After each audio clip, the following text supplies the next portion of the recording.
Bab 1. Prolog. Pengenalan karakter dan cerita Dania Andini. Dia adalah seorang wanita pekerja keras.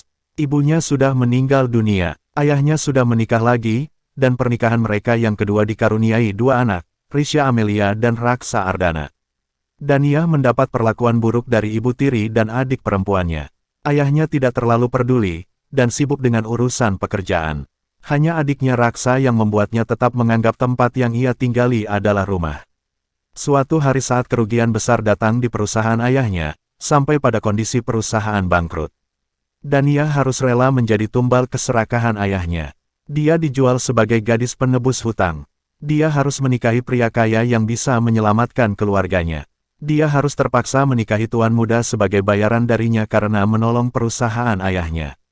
Dania tahu, dia tidak bisa menolak. Dia harus memasuki neraka yang kedalamannya tidak pernah ia ketahui. Ada apa di sana? Bara yang bisa saja menghancurkan dirinya. Saat sekuat tenaga ia berusaha bertahan menjadi istri pria kaya yang seenaknya dan bisa masuk kategori gila, pria yang bahkan tidak pernah mencintainya itu, pria yang di awal pernikahan mengatainya jelek dan kampungan. Akan tetapi sedikit demi sedikit, tuan muda kaya itu menoleh padanya. Mendekapnya, dan mengatakan menyukainya. Apakah itu artinya ia bisa hidup bahagia sekarang? Tidak. Tapi neraka baru baginya dimulai, karena sekali lagi, laki-laki itu mencintainya dengan cara yang berbeda. Ia mengalungkan rantai kuat di lehernya yang semakin lama menyiksanya. Merampas kebebasannya. Saga Rahardian Wijaya, orang kaya yang bisa melakukan apapun dan mendapatkan apapun yang ia inginkan.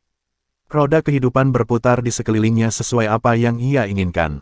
Fisik dan rupanya yang tampan banyak membuat wanita tergila-gila dan rela melakukan apapun untuk bisa dekat dengannya. Tapi jangankan untuk terlibat hubungan yang lebih dalam, untuk hanya bisa menyentuh tubuh Saga saja sudah merupakan keajaiban. Lelaki ini dulu tidak seperti itu, ia pernah menjadi pria baik yang memiliki senyuman hangat, pernah mencintai seorang wanita, namun tidak tahu karena apa, hubungannya dengan gadis itu kandas. Dan itulah awal mula perubahan sikap dinginnya. Suatu hari, saat laki-laki menyedihkan berlutut di kakinya, memohon pertolongan, dia mengatakan dengan suara dingin. Apa yang bisa kau berikan padaku supaya aku tertarik menolong perusahaanmu? Laki-laki tidak berdaya itu akan memberikan apapun termasuk anak gadisnya. Saga terbahak, dia bisa mendapatkan wanita manapun yang ia inginkan.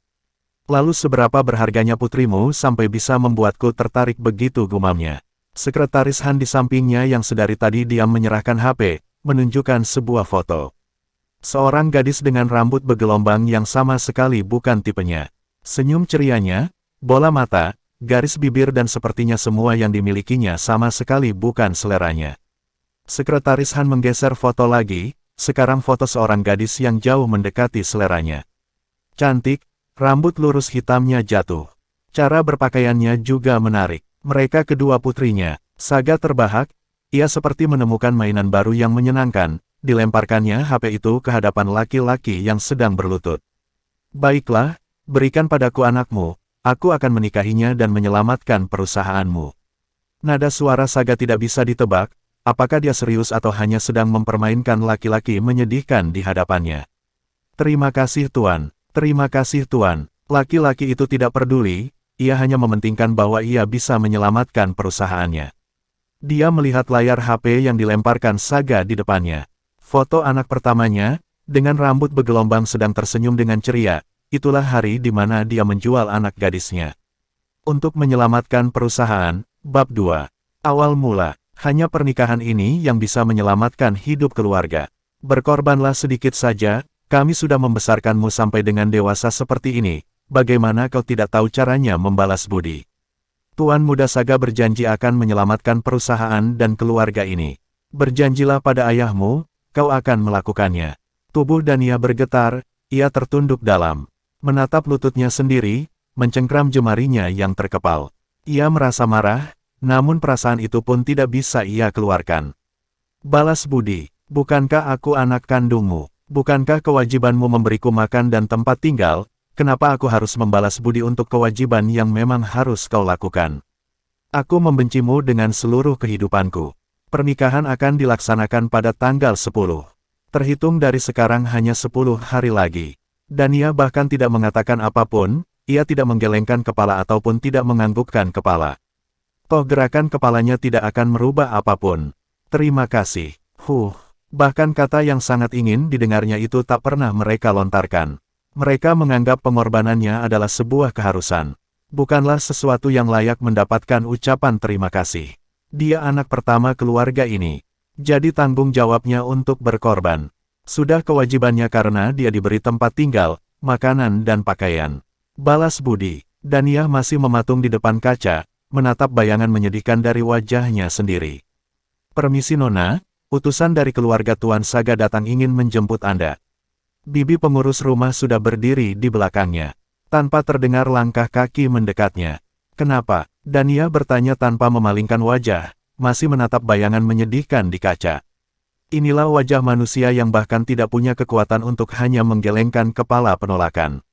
Saya tidak tahu Nona, silahkan turun. Tuan Besar dan Nyonya sudah menunggu Anda. Dania menapaki anak tangga. Di ruang tamu dia melihat seseorang duduk. Ayah dan ibu tirinya sedang bicara dengan berlebihan. Menjilat apa yang bisa mereka jilat.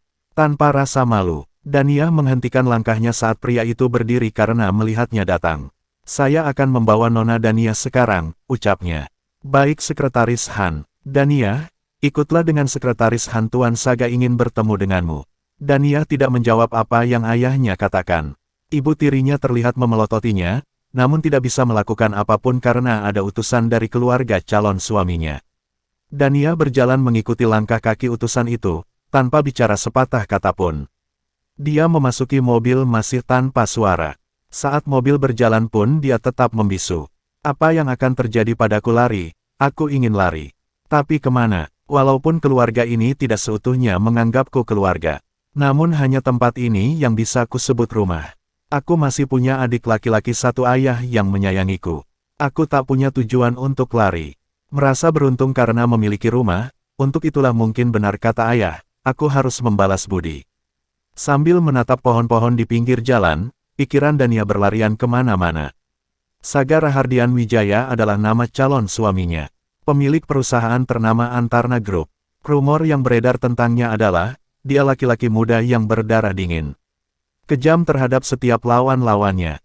Dia bisa menghancurkan sebuah perusahaan hanya dalam semalam. Untuk alasan yang dirinya dan Tuhan yang tahu. Rumornya lagi, ia berganti wanita setiap malam. Wanita-wanita mengantri untuk hanya bersamanya semalam saja tidak pernah kehabisan. Lantas kenapa laki-laki seperti itu ingin menikah? Dan lebih menyedihkannya mengapa harus menikah denganku? Perusahaan ayah pasti bukanlah satu-satunya perusahaan bangkrut yang bisa ia kuasai. Tapi kenapa dia memilih perusahaan ayah? Dan memilih aku sebagai istrinya. Kita sudah sampai Nona, silahkan. Dania terjaga dari lamunannya saat Sekretaris Han memanggil. Dia sudah berdiri di luar mobil dan membukakan pintu. Dania berusaha menguasai dirinya. Di mana ini, gumamnya? Tempat ini terlihat seperti restoran kelas atas. Dia hanya berjalan mengikuti langkah Sekretaris Han. Masih tanpa mengeluarkan suara atau bertanya. Silahkan masuk ke dalam, Tuan Muda akan datang sebentar lagi. Baik, Dania memasuki ruangan. Ia ingin bertanya sesuatu pada Sekretaris Han. Tapi melihat raut muka yang sepertinya jarang tersenyum itu, Dania sudah enggan. Hingga akhirnya dia memilih diam, dan hanya menunggu.